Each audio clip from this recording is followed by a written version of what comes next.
جی جی اس وقت جناب ہمارے ساتھ جناب پیر پیر ساجد قاری نقشبندی جماعتی جناب ہمارے ساتھ موجود ہے، جن کا آستانہ آزاد کشمیر میں ہے، تو جناب ان کو ویلکم کرتے ہیں جناب۔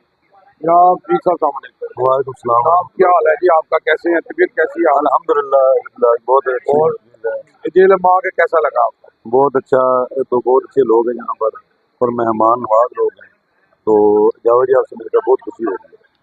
جی تو جناب پیر صاحب کچھ کہنا چاہیں گے، آپ کیا کہنا چاہیں گے میں پبلک کو، کیا میسج دینا چاہیں گے؟ میسج میرا ایک ہی ہے کہ خدارا آج جو حالات جا رہے ہیں تو ہم بچ اسی صورت میں سکتے ہیں جب نبی کریم صلی اللہ علیہ وسلم کی ذات کو مشرہ بنائیں گے بے شک اور قرآن کو ترجمے کے ساتھ پڑھیں بے شک اور حضور کی سنت پر عمل کریں